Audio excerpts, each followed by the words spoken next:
For this case, the force will be called tensile force and the stress will be called tensile stress. Why tensile? Because by this type of force we are trying to elongate the length. So if the length is L, because of this force, if the length changes by delta L amount, and if the cross section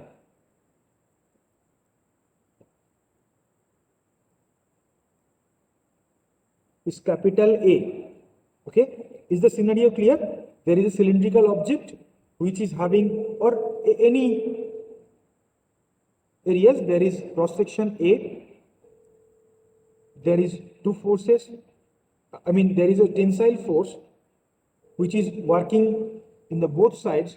I have to take a phone call, please excuse me for a minute.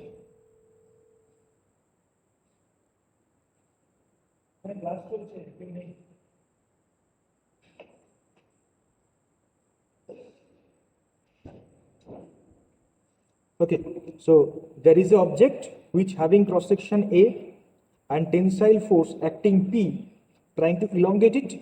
Because of this force P, the change of length is delta L, which was initially L, now the length is L plus delta L. So in this scenario, the stress will be internal force generated by the cross-sectional area. Now here we have applied the tensile force P. Because of that, this deformation occurred and the total object is staying in equilibrium. Okay, so as because this is in equilibrium, at that condition the internal force, internal resistive force will be also equal to the external force applied. So stress will be internal force by cross section. Now because of this equilibrium condition, this external force will be equal to the internal force. So stress will be P by A. This will be the mathematical form, not the definition. This is internal force. Because of the equilibrium condition, the internal force, internal resistive force is equal to the external applied force. So that's why stress will be P by A, and that stress is denoted by this term which is called sigma. Similarly, strain is the ratio of deformation by the original dimension. Deformed dimension by original dimension. So deformed dimension is how much? Delta L by original dimension L. Okay. Now strain is denoted by a sign like this, which is called epsilon. Epsilon. Okay. EPSILONE. No, not E. This is EPSILON. This is called epsilon. Okay. This sign. And this is sigma. I think you already know this term. This is the basics. You have already studied, I guess, in class 11 or 12. Okay. So now things will be easier fast. Slowly we get into the subject. Now the unit of stress will be unit of force by unit of area. You know the dimension analysis. The dimension of force is mL t to the power minus 2 and area is L square. So from here you can set the unit like m L to the power minus 1 t to the power minus 2, or simply stress can be denoted by the unit of pressure also, which is Newton per meter square or Pascal or Newton per millimeter square. Okay, there are several type of units available, CGS, MKS. I don't think there is much to discuss. You are already in second year, in fourth semester. In strain, this is the ratio of two similar quantity. Both are units of length. So that's why there will be no unit of strain. So strain will be unitless quantity.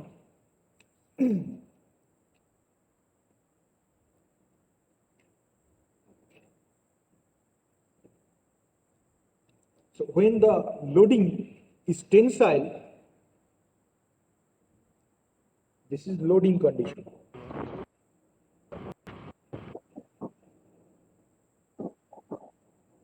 When the loading condition tensile, the stress will be tensile stress. When the loading condition is compressive, the stress will be compressive stress. Similarly, the type of stress will depend on the loading condition. Okay, there might be torsional stress. Because of this torsional loading, we will get torsional stress. Okay, that will be discussed on the SSP SAS class. And there is something to remember, like kilo means 10 to the power 3, mega means 10 to the power 6, giga means 10 to the power 9, tera means 10 to the power 12. Normally, mega and giga is mostly required, and milli means 10 to the power minus 3, micro means 10 to the power minus 6, nano means 10 to the power minus 9, pico means 10 to the power minus 12. So, micro and nano, these to be remembered. Now, strains are, there are tensile strain, compressive strain, volumetric strain, shear strain. Okay, so when the loading is torsional,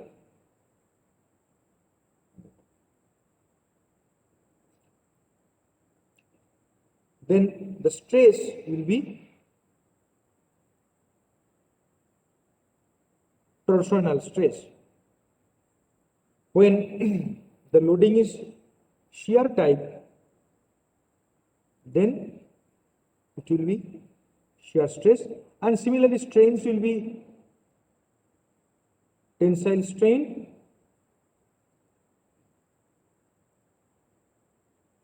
compressive strain,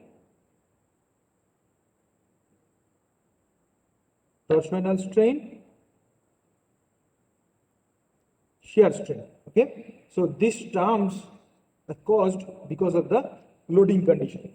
Now, in an object, there might be a single type of loading, or there might be a combination of these loadings. Okay, loading. We'll all discuss later on. So, the first we'll discuss on the types of stresses.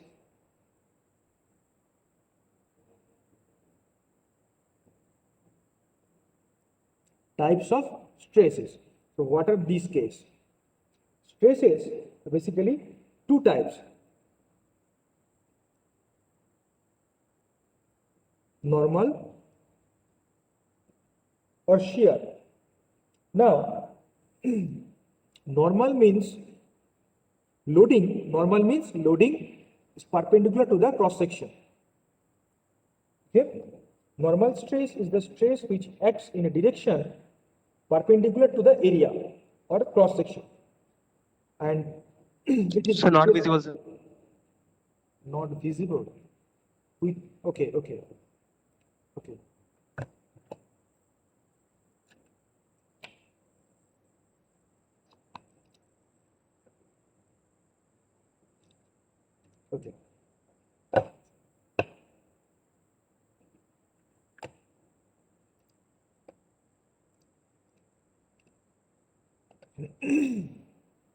Okay, I think it is visible now. Yes, sir. Okay. So, as I discussed, the stresses may be normal, may be shear. Normal means the force or the load is perpendicular to the cross section. Okay, and this might be tensile, might be compressive. Now, tensile means because of that force, the effect on the object will be such that the length of the object will be elongated, just like the example we have discussed. Here, if you look at this object and loading condition, because of this loading condition, the object tend to increase its length. That's why this type of loading will be tensile loading. Now, similarly, if we draw another object and we apply force just like this in opposite direction, which will try to contract the length, reduce the length. This force will try to reduce the length. So this is a case of compressive loading. The relevant stress will be compressive stress, the relevant strain will be compressive strain. Okay, so is that concept clear, tensile and compressive? Yes, sir. Okay, now we will go for an example of shear stress. Suppose there are two plates, and between these two plates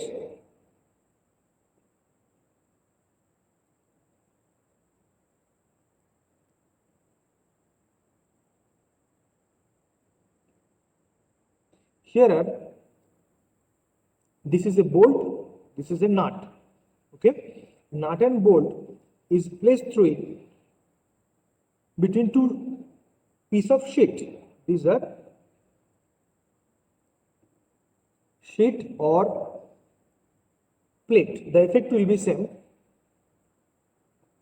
And this is a bolt. These are tightened by nuts. Is the scenario clear? So now, if we focus on this portion,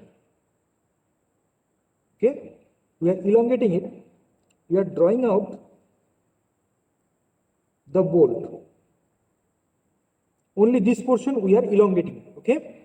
Now, if we pull this plate along this direction and pull this plate along this direction, okay? We are creating a tensile force on these plates. Now then what will happen? This can be divided into two halves, and because of this force P here,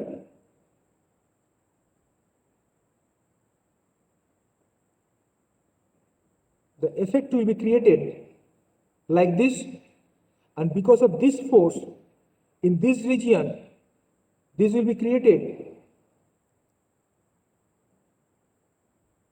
like this. Okay, so as a result, the effect on the bolt will be such that it will try to break along this way. So this portion will try to move by shearing out by this force. So this type of loading is called shear force. In this case, if you look at this cross section over here, if you look at this cross section, the loading is done in this way. And on this cross section here, loading is done in this way. So as a result, what is actually happening, if we look at this range like this, okay, and if we take this way, if we try to move this along this way, just look at this range here. Look at this range here. Okay, if we apply force in portion on the right side of this cross section on the downward way and this in the upward way, so as a result, what will happen? The range will break from this region, from this cross section. Is the concept clear to you? Yes, sir. So why is happening? Because this type of loading is called shear loading. So the stress generated will be called shear stress, and the strain generated will be shear strain.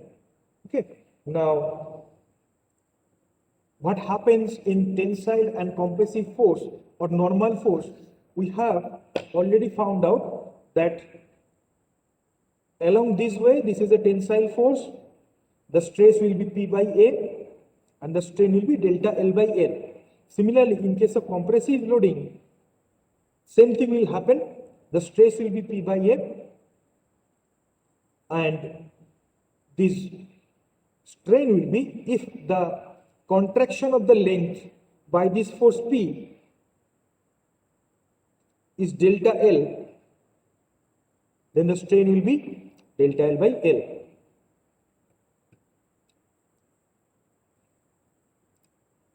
And if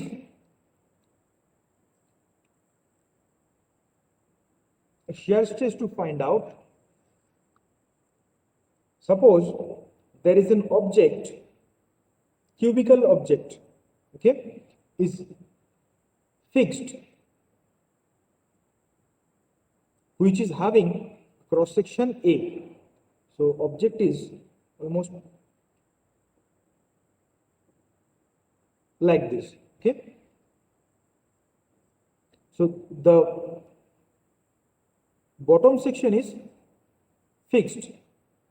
Is the scenario clear? The bottom section is fixed and in the top section, just parallel to the surface, parallel to the cross section, we are applying a force P and this cross section is A, and because of this force, I'm simplifying this image. If you understand this, then you can also understand this 2D view.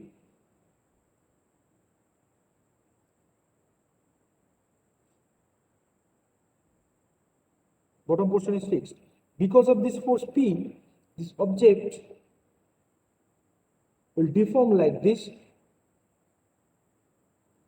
This angle created is phi. So in such case, the shear stress will be P by A. Area is this area, in which area the P is being applied. So if this was the bolt, this area, cross-sectional area, is to be taken. So shear stress will be applied force by cross-sectional area, and the shear strain will be tan phi, as because the strain will be very small, phi will be very small, so tan phi will become phi, and that will be this much. If this is A, B, C, D, now this will become A dash, this will become B dash. So this will become DB dash by BC. So if the height is H and the DB dash is delta L, then it will become delta L by H.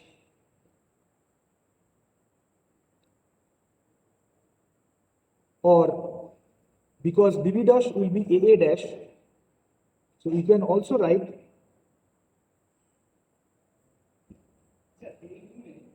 sir, আমি জানি না sir.